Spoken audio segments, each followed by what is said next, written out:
Welcome to the 1208-Bit Nerd Church podcast, where nerd culture and faith intersect as we comment on the spiritual themes that arise in the different mediums that we nerds love.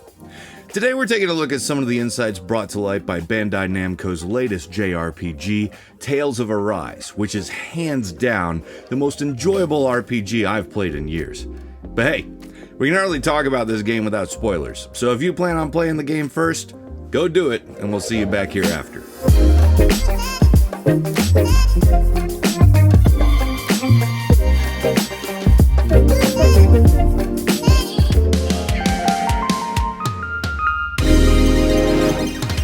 Before we get to the themes, let me give you a quick review of the game. It's no small thing these days for me to say that I loved an RPG.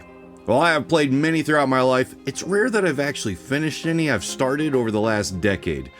This is partially because the grind usually wears me down, literally to the point that I have fallen asleep while playing RPGs. But the main thing that killed my enjoyment of the genre was the auto battle function that some games have offered.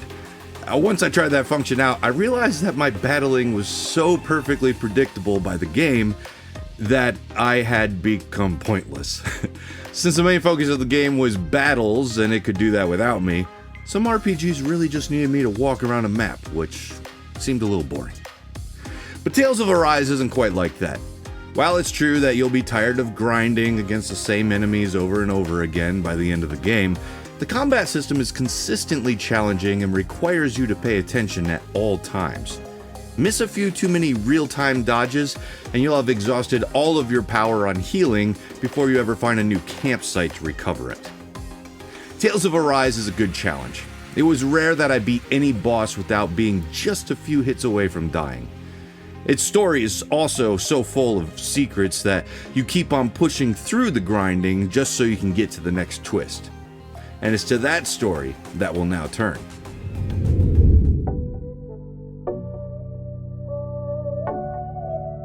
Perhaps the most central theme to this Tales game is that of racism and slavery, and the many different forms it can take. On that topic, the game actually has a lot of insightful things to say, though I imagine that for some of us in an American context, the game's lessons may possibly get washed out, or should I say whitewashed out, by the fact that nearly all the main characters are white. With the many important conversations we're having in America on slavery and racism and its ever-lingering effects, it may feel a bit unsavory to have a bunch of white characters talk about the lessons they've learned as slaves, as though they might be talking down to non-white races that have actually endured it. But it's important to listen to any story based on the world the writers have constructed, and in this case, here in Tales of Arise, it's not a racism based around color, but a racism built around magic. In Tales of Arise, the Renans are capable of magical abilities, while the Danans, at least typically, are not. Racism takes on a different scenario in the 5 realms throughout the Danan world. In the first realm, Lord Balsif forces his slaves into a series of never-ending labor. They are subjected to task after task with only the most basic amenities keeping them going.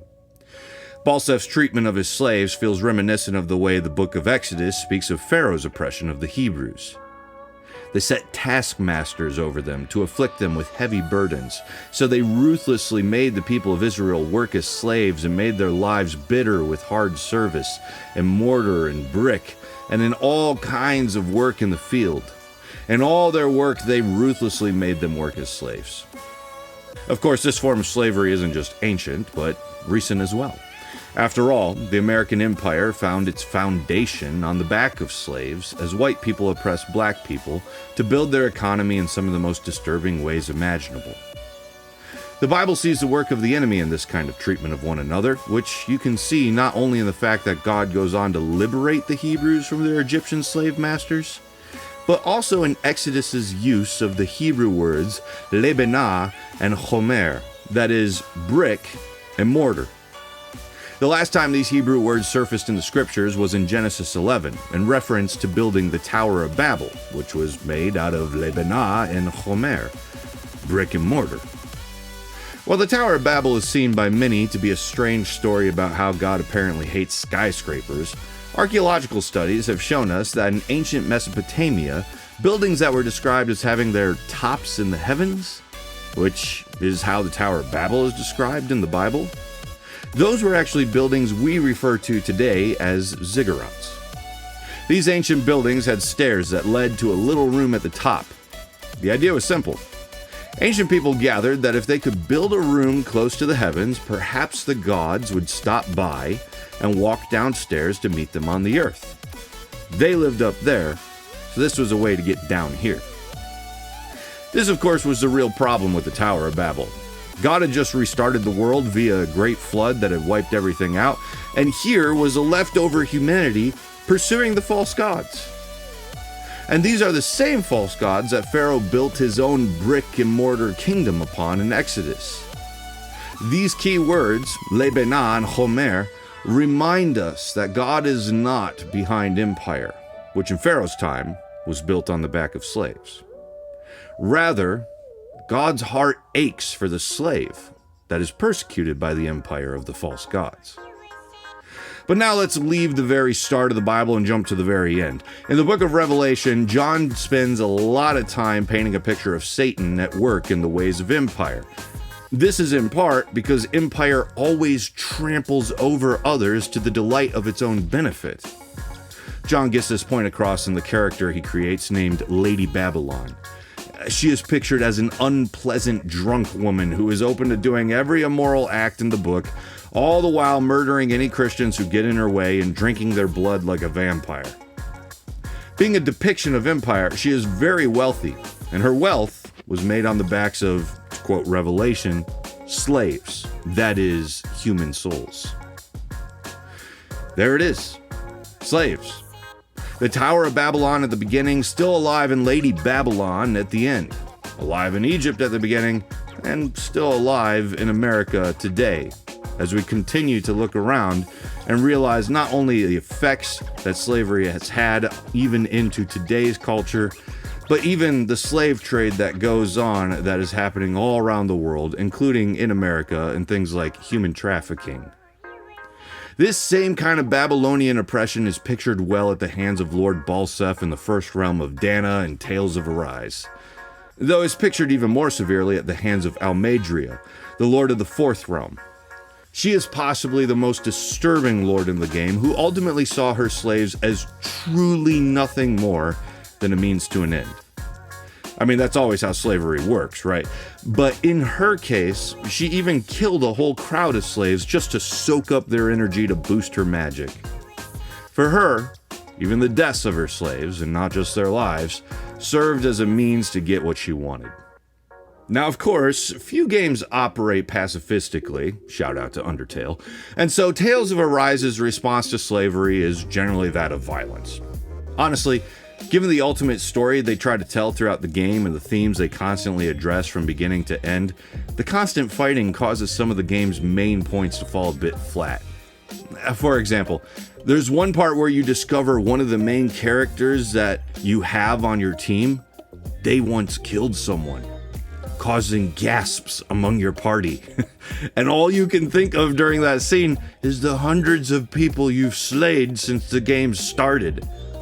I mean, I get it. It's a video game, and such games typically revolve around combat systems, so I'm not going to come down too hard on it. But it was kind of funny how standard game mechanics got in the way of messaging in this case, as the game often tried to preach a different kind of idea. Personally, Jesus' teachings in the Sermon on the Mount have convicted me to become what I often call a Jesus pacifist. And what better example do we have of Jesus pacifism going face to face with racism than Martin Luther King Jr., who took the peaceful tactics of Jesus and put them to the test, proving that such techniques are far more powerful than some might have ever imagined. Had it not needed to be a playable video game, Tales of Arise might have told such a story itself. As a video game, it's filled to the brim with battles, as you might expect. But fighting our battles the Jesus way requires us to think in the form of the cross. It's unpleasant and often unsatisfying. But if God can sink to our level and put on human flesh, and then wrap a towel around himself and wash his disciples' feet like a common slave would have done in his time, then changing the world the Jesus way is going to take some creativity, to say the least.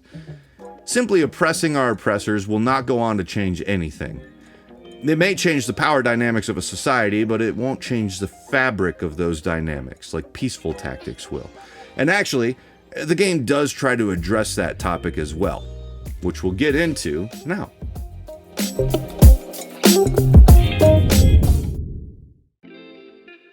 Alright, let's return to a character we already mentioned, Almeidrea, the Lord of the Fourth Realm. When you first arrive at the Fourth Realm, you discover that the Danans have chased Almeidrea out of town and overthrown and killed the Renans who used to live there. Now, on one side of the coin, this should sound familiar, as that's more or less what you and your team have been doing throughout the game, walking into towns, killing their lords and their servants, and trying to change the power dynamics. That being said, kudos to the writers for scripting into their game a scenario that proves that redemptive violence doesn't work, or for at least being willing to agree that it sometimes doesn't work.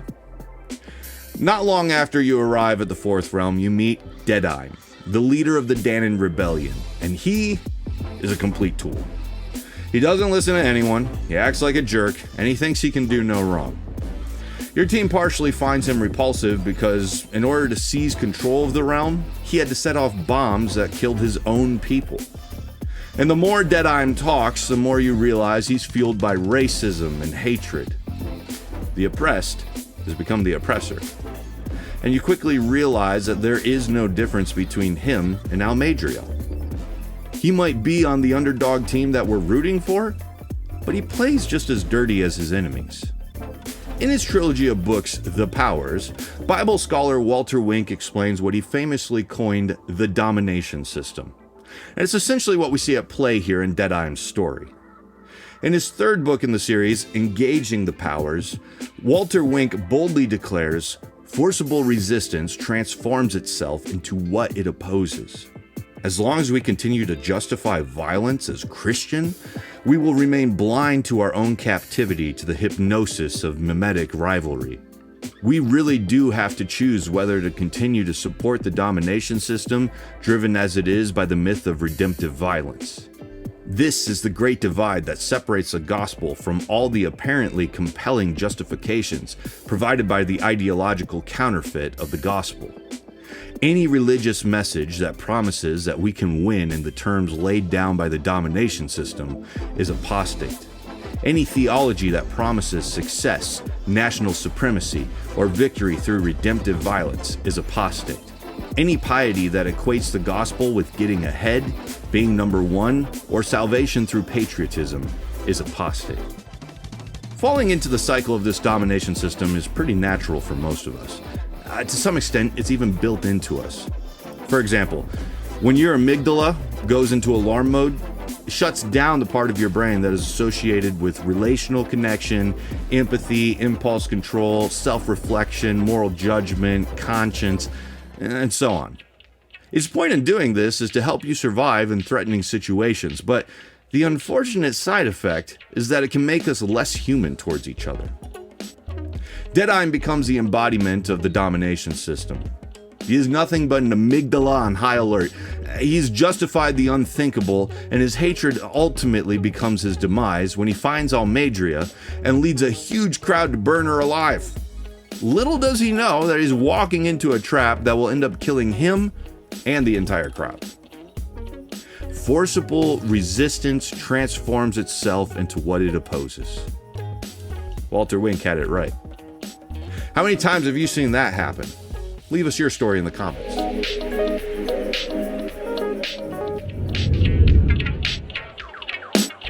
When we get to the third realm, the game adds an unexpected twist. Well, actually, all this game really is unexpected twists. Wait, does that make unexpected twists expected? I don't know. Moving on. After defeating the two evil lords of the first two realms, we enter the third realm, where things seem to be just dandy. Seriously, Danans and Renans here seem to get along just fine. But since the second realm had a crazy twist to it, you end up being super skeptical of this third realm. I mean, what's really going on in the background? There's got to be something wrong here, right? You soon meet Dolahim, the lord over this realm, and he altogether seems like a pretty pleasant guy. Adding to his trustworthiness is the fact that his chief guard is technically a Danin slave, and she's devoted to him so much that she would die for him. I mean, seriously, what's the catch here? Did Dolohim hypnotize everyone? Is there something in the water? Does this even qualify as slavery exactly? Well, yes, because it is the Danins who do all the hard work while the Renans take it easy and enjoy life. But the Danins seem so fine with it that you're left asking a lot of questions. You eventually unravel the mysteries that went on to create this odd scenario in the third realm, but the game does something absolutely unexpected here. Lord Dolohim, the third boss in the game that you've come to test your skills against, agrees with you that things must change, and then joins your party for the next 30 hours of the game. Honestly, this was one of the most shocking parts of the narrative to me, and probably the part of the story where the message of enemy love shined brightest. I mean, sure, Dolohim was nowhere near as bad as the other lords, but he was just that. A lord, a bad guy, a boss even. And yet, he becomes your teammate. Outside of Tales of Arise, bad guys usually die horribly in our media, even our children's media. I mean, Ratigan fell off the top of Big Ben in The Great Mouse Detective, Gaston fell off a balcony into a rocky ravine in Beauty and the Beast, Judge Claude Frollo fell into a pit of fire in The Hunchback of Notre Dame, Mother Gothel rapidly aged and then fell out of a tower to her death in Tangled, Maleficent was stabbed in the heart and fell off a cliff in Sleeping Beauty, Clayton fell off a tree and accidentally hung himself in the vines in Tarzan. The evil queen fell off a cliff and was crushed by a boulder in Snow White. Scar fell off a cliff and was ripped apart by hyenas in The Lion King. Shan Yu rode a firework into a building and exploded in Mulan. Sykes was run over by a train in Oliver and Company. Hopper was eaten alive by birds in A Bug's Life. Ursula was impaled by a ship and then struck by lightning in The Little Mermaid. And Syndrome was sucked into an airplane engine in The Incredibles. My point is, bringing a video game boss onto your team was a bold move and unusual, but Tales of Arise does it. And it was also the perfect move for the game's messaging. And for it's at this point that the game starts to ask the question, what if we were able to look beyond race and other dividing lines and realize that deep down we're all the same, human? This is actually important messaging in the Bible right from the get-go. It's important to realize that the Bible is full of polemic. That is to say that it often tells stories in intentional ways to counteract the theological and spiritual messaging of the world around them. So, when we look at the writing of different ancient cultures, we realize that many creation stories were created to bolster the author's race as the race of the gods even. In that light, all other races were lesser than or subhuman. You can imagine how this kind of thinking would make it easy for one race to treat another race as slaves. But from the beginning of Genesis, the Bible offers a polemic against this kind of thinking. It does not qualify this race or that race or even the Hebrew race of God's chosen people as the race of God. Instead, it claims that humanity as a whole is made in the image of God. Therefore, to be human is to be on the same level of playing field as the human next to you, regardless of where they land on the socioeconomic ladder, regardless of what race they are. And therefore, we, from the Bible's understanding, should be a race full of empathy for one another at every turn. After befriending Lord Dolohim, empathy becomes a central point in Tales of Arise, and it follows it all the way to the end. Danins and Renans start to get along as they grow to know one another and treat each other as they would treat themselves. They put faith and trust in one another, and even offer forgiveness to those who have wronged them. The game even goes so far as to offer the final bad guy in the entire game forgiveness for all the wrongs he has committed against humanity. Another twist rarely found in any story outside of the cross of Jesus. But Tales of Arise finds empathy to be central to its messaging time and time again. So much so that the main character even has to clarify at one point that he's not saying that the evil things people do are okay, just that he's looking to understand what made them do evil things in the first place. He wants to empathize with their pain, and the pain that caused them to become what they've become, and then forgive them for what they've done. This is a fair clarification that evil things are not okay just because we forgive them, because biblical forgiveness is not telling people that the evil they did was okay. It's not even telling them that, oh, it's alright, it wasn't a big deal. Actually, forgiveness is just the opposite. It's the recognition that something wasn't okay, and that it was a big deal.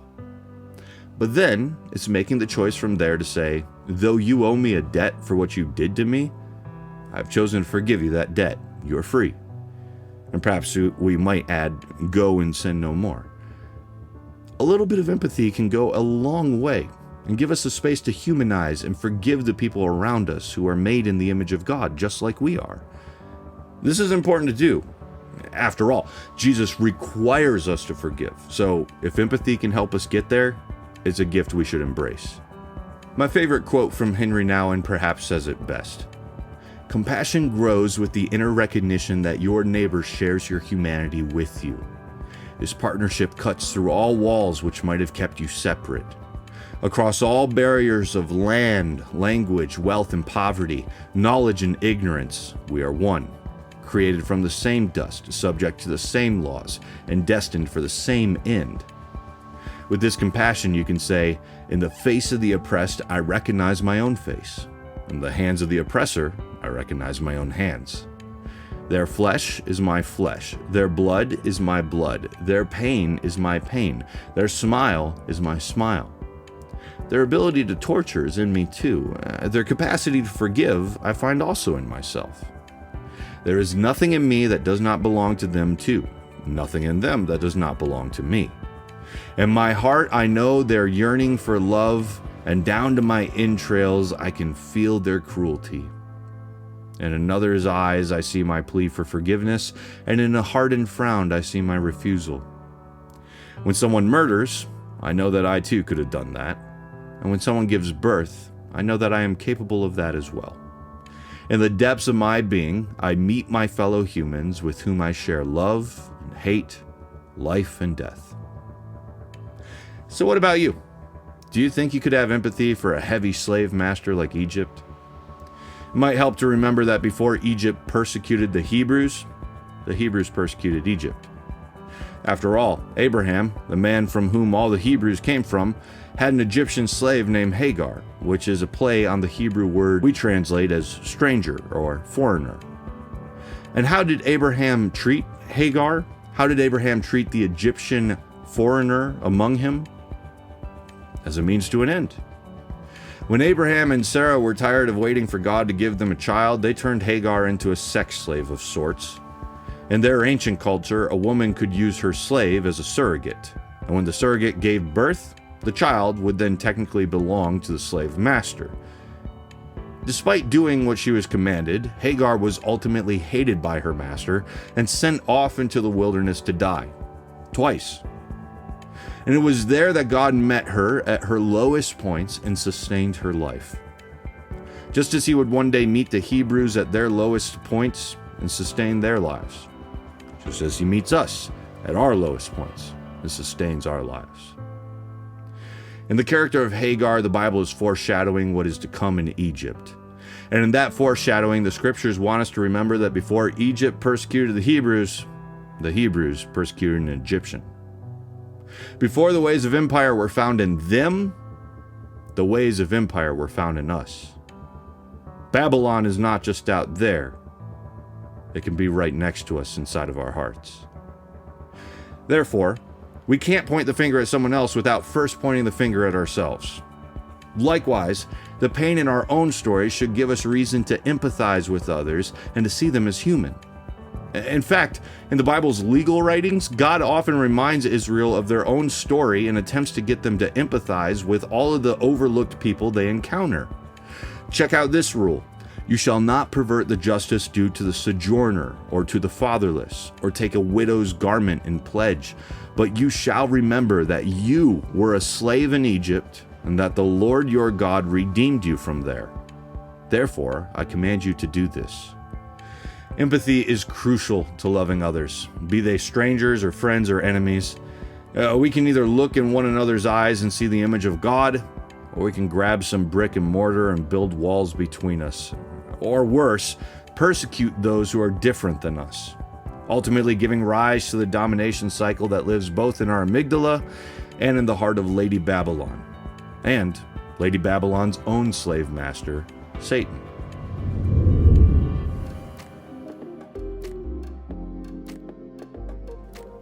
There are more great themes in Tales of Arise that we could continue to hit on, but I think we've already said enough in this episode.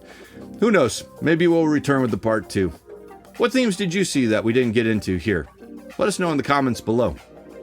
1208-Bit Nerd Church is a church based out of Jackson, Michigan. We meet in a hybrid form, both online and in person, on Mondays from 5:30 to 9 o'clock via our Discord channel, where we also chat online about all kinds of things throughout the week. On Mondays, doors open at 5:30. Our main game of the night starts at 6. Spiritual conversation happens at 7:30, and we offer space for free gaming after that until we wrap up at 9. You can come and go at your own convenience, and you'll find the link to join our Discord in the information to this episode. If you're watching this on YouTube, then you know the drill. Like, comment, and subscribe to keep the conversation going. Or if you're streaming this episode via our podcast, you can help us out by leaving a review on whatever platform you listen to us on. All right, that's it for today's episode. We'll catch you all on Discord.